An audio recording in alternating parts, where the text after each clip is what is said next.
지난 시간 우리는 겨자씨와 누룩, 감추인 보화와 진주의 비유를 통해 하나님 나라의 확장성과 그 압도적인 가치를 확인했습니다. 그러나 우리가 이 땅에서 하나님 나라를 살아갈 때 필연적으로 마주하게 되는 가장 거대한 신학적 난제가 하나 있습니다. 바로 악의 공존 문제입니다. 하나님이 왕이시라면, 그리고 그분의 나라가 이미 임했다면 왜 세상은 여전히 악인들이 득세하는가? 왜 교회 안에서조차 거짓과 불의가 판을 치는가? 이 질문은 수많은 성도들을 실족하게 만들고 하나님의 정의를 의심하게 만드는 걸림돌이 되어 왔습니다.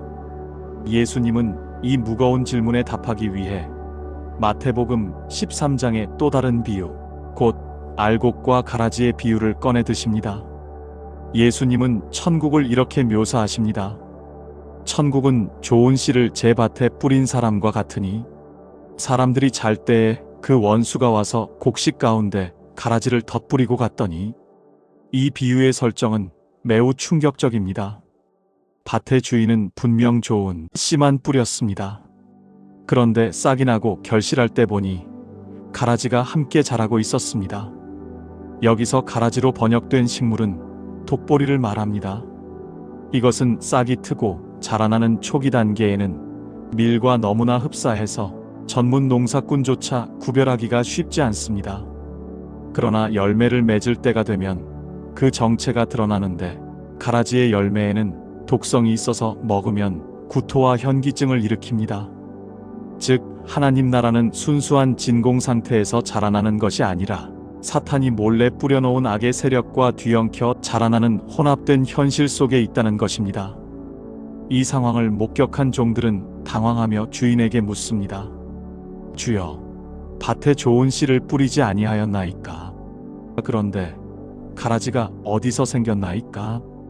그리고 곧바로 해결책을 제시합니다. 그러면 우리가 가서 이것을 뽑기를 원하시나이까? 이것이 바로 우리 인간의 본능적인 심판 욕구입니다. 우리는 눈에 거슬리는 악을 즉시 제거하고 싶어 합니다. 교회를 어지럽히는 사람, 사회의 암적인 존재들을 당장 벼락이라도 내려서 쓸어버려야 하나님의 정의가 선다고 생각합니다. 그러나 주인의 대답은 우리의 예상을 완전히 빗나갑니다. 가만두라. 가라지를 뽑다가 곡식까지 뽑을까 염려하노라. 둘 다 추수 때까지 함께 자라게 두라. 이 가만두라는 말씀은 성경에서 가장 난해하면서도 동시에 하나님의 성품을 가장 깊이 보여주는 대목입니다. 하나님이 악을 방관하시거나 무능력해서가 아닙니다. 주인의 관심은 오직 알곡의 안전에 있습니다. 가라지의 뿌리는 생각보다 깊고 강해서 알곡의 뿌리와 복잡하게 얽혀 있습니다. 지금 당장 악인을 처단하려다가는 그와 연결된 연약한 성도들이 상처를 입거나 실족할 수 있음을 주인은 아시는 것입니다. 그래서 하나님은 자신의 이름이 모욕을 당하고 당신의 밭이 더러워지는 것을 감수하면서까지 심판을 유보하십니다. 어거스틴은 이를 두고 하나님의 인내는 죄인에 대한 무기력함이 아니라 의인을 향한 지극한 사랑의 표현이라고 해석했습니다. 오늘날 우리가 이만큼이라도 신앙생활을 유지할 수 있는 이유는 우리가 완벽해서가 아니라 하나님께서 우리의 연약한 뿌리가 다칠까봐 가라지를 뽑지 않고 참아주신 그 거룩한 인내 덕분입니다. 그러나 이 유보가 영원한 방치를 의미하는 것은 결코 아닙니다. 비유의 결론은 명확합니다. 추수 때에 내가 추수꾼들에게 말하기를, 가라지는 먼저 거두어 불사르게 단으로 묶고 곡식은 모아 내 곳간에 넣으라 하리라. 여기서 우리는 하나님 나라의 시간표를 읽어야 합니다. 지금은 성장의 때이지 심판의 때가 아닙니다. 지금은 선과 악이 공존하며 서로 경쟁하듯 자라나는 시기입니다. 악은 악대로 그 죄악의 분량을 채워가고 선은 선대로 고난 속에서 연단받으며 알곡으로 연그러갑니다.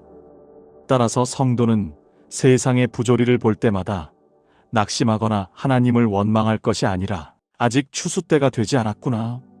하나님께서 알곡을 보호하기 위해 참고 계시는구나 라고 해석해야 합니다.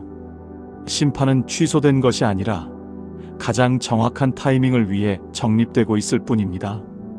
이러한 종말론적 유보의 시각은 우리의 삶의 태도를 근본적으로 바꿉니다. 첫째, 우리는 심판자의 자리에서 내려와야 합니다. 우리는 누가 진짜 알곡이고 누가 가라지인지 100% 정확하게 판단할 능력이 없습니다. 지금 가라지처럼 보이는 저 사람이 나중에 회개하여 알곡으로 변할지, 혹은 지금 알곡처럼 보이는 사람이 나중에 쭉정이로 드러날지는 아무도 모릅니다. 판단은 주인의 몫입니다. 우리가 할 일은 남을 정죄하고 뽑아내려 하는 것이 아니라 나 자신이 알곡으로 잘 자라고 있는지를 살피는 것입니다. 둘째, 우리는 인내의 영성을 가져야 합니다.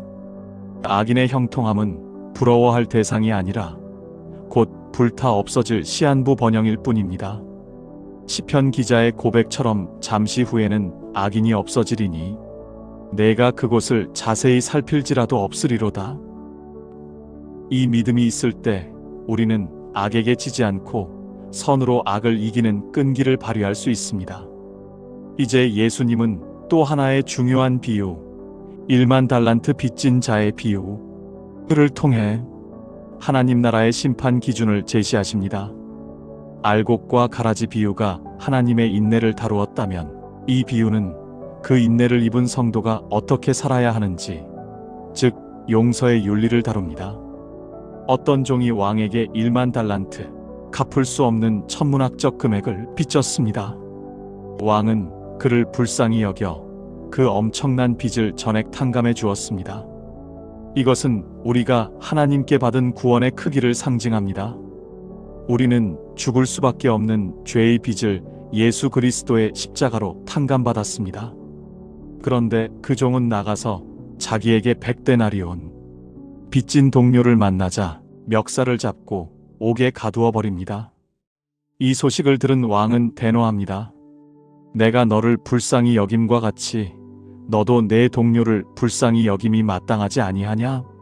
그리고 그를 다시 잡아 옥졸들에게 넘깁니다. 이 비유가 주는 경고는 서늘합니다. 하나님 나라의 심판대 앞에서는 우리가 얼마나 착하게 살았느냐보다 얼마나 용서하며 살았느냐가 중요한 기준이 된다는 것입니다. 하나님의 무한한 인내와 용서를 경험한 자라면 마땅히 그 용서를 타인에게 흘려보내야 합니다. 가라지가 판치는 세상에서 우리가 알곡임을 증명하는 방법은 똑같이 악으로 대응하는 것이 아니라 하나님의 성품인 긍휼을 드러내는 것입니다. 이것이 심판을 준비하는 알곡의 삶입니다. 앞서 우리는 알곡과 가라지 비유를 통해 하나님께서 악인을 즉시 심판하지 않으시고 추수 때까지 기다리시는 이유가 바로 알곡된 우리를 보호하기 위한 사랑의 인내임을 확인했습니다. 그렇다면 여기서 자연스럽게 다음 질문이 제기됩니다. 주인이 오실 때까지 이 유보된 시간 동안 우리는 무엇을 하며 어떻게 기다려야 하는가? 예수님은 이 질문에 답하시기 위해 마태복음 25장의 두 가지 비유, 곧 열처녀 비유와 달란트 비유를 연달아 말씀하십니다. 이 두 비유는 하나님 나라를 기다리는 성도의 핵심 태도인 영적인 준비와 충성스러운 사명 감당을 다루고 있습니다. 먼저 열처녀 비유를 봅시다. 유대인의 결혼 풍습에서 신랑은 밤늦게 신부의 집에 도착하곤 했습니다. 10명의 처녀들은 신랑을 맞이하기 위해 등불을 들고 기다립니다. 그런데 결정적인 변수가 발생합니다. 신랑이 더디 오는 것입니다. 신랑이 더디 오므로 다 졸며 잘세. 여기서 중요한 점은 슬기로운 처녀나 미련한 처녀나 기다림이 길어지자 모두 잠들었다는 사실입니다. 육체적인 피곤함은 죄가 아닙니다. 진짜 문제는 그 다음입니다. 한밤중에 신랑이로다 하는 소리가 들렸을 때 미련한 다섯 처녀는 등불이 꺼져가고 있었고 슬기로운 다섯 처녀는 등과 함께 그릇에 기름을 따로 준비해 두었습니다. 미련한 자들이 기름을 좀 나눠달라고 애원하지만 슬기로운 자들은 단호하게 거절합니다. 우리와 너희가 쓰기에 다 부족할까 하노라. 결국 미련한 처녀들이 기름을 사러 간 사이 문은 닫히고 맙니다. 이 비유가 주는 충격적인 메시지는 신앙의 양도 불가능성입니다.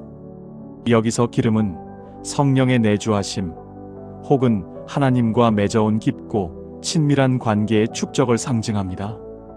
평소에 말씀과 기도로 하나님과 깊이 교제하며 쌓아온 내면의 영성은 위기의 순간에 남에게 빌려줄 수도 빌렸을 수도 없습니다. 부모의 믿음이 자녀를 구원할 수 없고 목회자의 기도가 나의 게으름을 대신해 줄 수 없습니다. 많은 성도들이 나중에 때가 되면 믿지 혹은 내 아내가 기도 많이 하니까 괜찮아라고 착각하며 영적인 기름 준비를 미룹니다. 그러나 예수님은 말씀하십니다. 그런 날은 없다. 결정적인 순간에 너를 지탱해 줄 기름은 오직 내가 평소에 준비해 둔 것뿐이다. 신랑이 언제 올지 모른다는 불확실성은 우리에게 매 순간 깨어있으라는 확실한 명령이 됩니다. 열 처녀 비유가 내면의 영성 관리를 강조했다면 이어지는 달란트 비유는 외부적인 사명 수행을 강조합니다. 어떤 주인이 타국으로 떠나며 종들에게 소유를 맡깁니다. 각각 그 재능대로 금 5달란트, 2달란트, 1달란트를 주고 떠납니다. 5달란트와 2달란트 받은 종은 바로 가서 장사하여 배를 남깁니다. 그러나 1달란트 받은 종은 가서 땅을 파고 그 주인의 돈을 감추어 둡니다. 오랜 후에 주인이 돌아와 결산할 때 남긴 종들은 착하고 충성된 종아라는 칭찬과 함께 주인의 즐거움에 참여합니다. 반면 그대로 가져온 종은 악하고 게으른 종이라는 호통과 함께 바깥 어두운 데로 내쫓깁니다. 여기서 우리가 주목해야 할 것은 악하고 게으른 종의 변명입니다. 그는 이렇게 말합니다. 주여, 당신은 굳은 사람이라 심지 않은 데서 거두고 해치지 않은 데서 모으는 줄을 내가 알았으므로 두려워하여 나가서 당신의 달란트를 땅에 감추어 두었나이다. 그의 실패 원인은 능력이 부족해서가 아닙니다. 주인에 대한 왜곡된 인식 때문이었습니다. 그는 주인을 인색하고 무서운, 실수하면 벌을 내리는 가혹한 착취자로 오해했습니다. 그래서 그는 안전을 선택했습니다. 아무것도 하지 않으면 손해볼 일도 없다고 생각한 것입니다. 이것이 오늘날 많은 그리스도인들이 빠지는 무사한 일주의의 함정입니다. 그들은 죄를 짓지 않는 것을 신앙의 목표로 삼습니다. 그래서 세상과 담을 쌓고 아무런 도전도 하지 않은 채 그저 받은 구원을 잃어버리지만 않으려고 땅에 묻어둡니다. 그러나 예수님은 이것을 악하다고 규정하십니다. 하나님 나라는 방어하는 곳이 아니라 경영하는 곳이기 때문입니다. 주인은 종들에게 달란트를 맡기며 보관료를 내라고 한 것이 아니라 그것을 자본금 삼아 거룩한 모험을 감행하라고 명령한 것입니다. 5달란트 받은 자가 또 다른 5달란트를 남기기 위해서는 시장에 나가 경쟁하고 실패의 위험을 감수하고 땀 흘려 일하는 치열한 과정이 있었을 것입니다. 하나님 나라는 이처럼 하나님이 주신 은사, 시간, 재물, 직업이라는 자원을 가지고 세상 속으로 뛰어들어가 하나님의 가치를 창출하고 영혼을 남기는 영적 사업가들의 나라입니다. 예수님은 무릇 있는 자는 받아 풍족하게 되고 없는 자는 그 있는 것까지 빼앗기리라는 무서운 경제 원칙을 선포하십니다. 영적인 세계의 현상 유지란 없습니다. 전진하지 않으면 퇴보할 뿐입니다. 근육을 쓰지 않으면 퇴화하듯 하나님이 주신 사명을 사용하지 않으면 그 능력은 소멸되고 맙니다. 심판의 날 주님은 우리에게 너는 얼마나 큰 일을 했느냐? 를 묻지 않으실 것입니다. 너는 내가 준 것으로 최선을 다했느냐? 두려움을 핑계로 땅에 묻어두지는 않았느냐? 를 물으실 것입니다. 결국 이 두 비유가 가리키는 지점은 동일합니다. 주님이 다시 오시는 그날은 준비된 자에게는 축제요, 일한 자에게는 결산의 날이지만 준비하지 않고 게으른 자에게는 문이 닫히는 날이 될 것이라는 사실입니다. 우리는 지금 그 문 앞에 서 있습니다. 아직 문이 열려 있는 이 은혜의 시간 동안 우리는 기름을 준비하고 달란트를 사용하여 이윤을 남겨야 합니다. 깨어 있다는 것은 단순히 잠을 안 자고 하늘만 쳐다보는 것이 아닙니다. 오늘 내게 맡겨진 일상의 자리에서 마치 오늘 밤 주님이 오실 것처럼 성실하게 그리고 뜨겁게 주님을 사랑하며 사는 것. 그것이 바로 종말론적 신앙의 정수입니다. 이제 우리는 마태복음 25장의 마지막 그리고 이 거대한 천국 비유 시리즈의 대미를 장식하는 양과 염소의 비유 앞에 섭니다. 앞선 두 비유가 개인의 영적 준비와 사명 감당을 다루었다면 이 마지막 비유는 심판의 날에 적용될 최종적인 판결 기준이 무엇인지를 충격적으로 보여줍니다. 인자가 영광 중에 와서 모든 민족을 그 앞에 모으고 목자가 양과 염소를 구분하는 것처럼 갈라놓습니다. 양은 오른편에, 염소는 왼편에 둡니다. 여기서 가장 놀라운 대목은 심판장 앞에 선 두 그룹의 반응입니다. 왕이 오른편에 있는 의인들에게 내 아버지께 복받을 자들이여, 너희는 내가 줄일 때에 먹을 것을 주었고 목마를 때에 마시게 하였고 라고 칭찬하자 그들은 깜짝 놀라며 되묻습니다. 주여, 우리가 어느 때에 주님을 대접했나이까? 우리는 그런 기억이 없습니다. 반대로 왼편에 있는 자들도 억울해하며 항변합니다. 주여, 우리가 언제 주님을 공양하지 않았나이까? 우리는 주님을 위해 많은 일을 했습니다. 이 쌍방의 놀라움이 시사하는 바는 실로 엄청납니다. 진짜 천국 백성의 삶은 자신이 선을 행하고 있다는 사실조차 의식하지 못할 정도로 사랑이 체질화된 삶이라는 것입니다. 그들은 점수를 따기 위해 계산적으로 선행을 한 것이 아닙니다. 그저 그들 안에 있는 예수의 생명이 자연스럽게 흘러나와 굶주린 자를 먹이고 병든 자를 돌보았을 뿐입니다. 왕의 대답은 우리의 심장을 찌릅니다. 내가 진실로 너희에게 이르노니 너희가 여기 내 형제 중에 지극히 작은 자 하나에게 한 것이 곧 내게 한 것이니라. 여기서 지극히 작은 자란 도와줘도 나에게 아무런 보상을 해줄 수 없는 사람, 사회적으로 소외된 자, 무시당하는 자들을 의미합니다. 하나님 나라는 추상적인 신앙 논쟁 속에 있지 않습니다.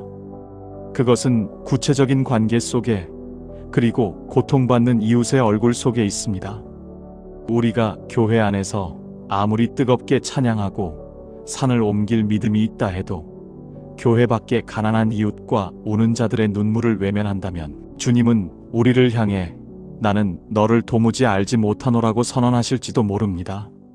하나님 사랑과 이웃 사랑은 분리될 수 없는 하나의 계명이기 때문입니다.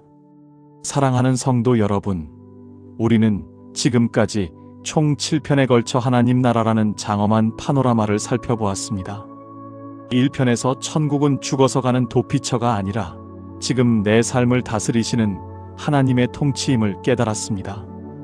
2편과 3편을 통해 그 나라는 이미 예수 그리스도와 함께 침투에 들어왔으며 아직 완성되지 않은 긴장 속에 있음을 보았습니다. 4편과 5편에서는 우리가 세상에 살지만 하늘에 속한 이중 국적자로서 치열한 영적 전쟁을 치르고 있음을 확인했고 6편과 7편의 비유들을 통해 천국의 압도적인 가치와 다가올 심판의 엄중함을 배웠습니다. 이제 공은 여러분에게 넘어갔습니다. 이 말씀을 듣고 다시 예전의 삶으로 돌아가시겠습니까? 아니면 오늘 내게 주어진 하루를 천국의 리허설로 삼아 왕이신 예수님과 동행하는 거룩한 모험을 시작하시겠습니까? 하나님 나라는 멀리 있지 않습니다. 지금 여러분의 곁에 여러분의 선택 속에 와 있습니다. 두려워하지 말고 그 나라를 소유하십시오. 밭에 감추인 보화를 발견한 농부처럼 기쁨으로 전부를 거십시오. 비록 세상에서는 나그네처럼 보일지라도 우리는 온 우주의 주인이신 하나님을 아버지로 둔 가장 부유한 자들입니다. 부디 오늘 여러분의 마음속 보좌에 예수 그리스도를 왕으로 모시십시오. 그리고 그분의 통치 아래서 사랑하고 용서하고 충성하며 오늘을 살아내십시오. 그리하여 마침내 주님 다시 오시는 그날 잘하였도다. 착하고 충성된 종아, 내 주인의 즐거움에 참여할지어다라는 감격스러운 칭찬을 들으며 영원히 쇠하지 않는 하나님 나라의 잔치에 들어가는 저와 여러분이 되시기를 주님의 이름으로 축원합니다. 만왕의 왕이시며 역사의 주관자 되시는 하나님 아버지, 지난 시간 동안 하나님 나라의 비밀을 말씀을 통해 깨닫게 하시고 우리를 그 영광스러운 나라의 백성으로 불러주시니 감사합니다. 주님, 마지막 때를 살아가는 우리가 알곡과 가라지가 섞여 있는 이 혼란스러운 세상 속에서도 오직 예수 그리스도만을 바라보며 깨어있는 신앙을 갖게 하여 주시옵소서. 기름을 준비한 슬기로운 다섯 처녀처럼 내면의 영성을 기도로 채우게 하시고 달란트를 남긴 충성된 종처럼 우리에게 맡겨진 사명의 자리에서 거룩한 열매를 맺게 하옵소서. 무엇보다 심판의 날에 우리를 판단하실 기준이 사랑임을 기억하게 하소서. 지극히 작은 자 하나를 예수님처럼 섬길 수 있는 긍휼의 마음을 주시고 우리의 삶이 이기적인 욕망을 넘어 이웃을 향해 흘러가는 축복의 통로가 되게 하옵소서. 이제 이 시리즈를 마치며 우리 삶의 주권을 온전히 주님께 내어드립니다. 우리의 가정이 천국의 모형이 되게 하시고 우리의 일터가 하나님의 통치가 임하는 거룩한 성소가 되게 하옵소서. 다시 오실 신랑 되신 예수님을 간절히 기다리오며 마라나타의 소망을 품고 오늘을 승리하게 하실 줄 믿사오며 하나님 나라의 영원한 왕 예수 그리스도의 이름으로 기도드립니다. 아멘. 이 영상이 여러분의 신앙 여정에 깊은 울림이 되셨다면 구독과 좋아요로 마음을 표현해 주십시오. 더 귀한 말씀으로 찾아뵙겠습니다. 감사합니다.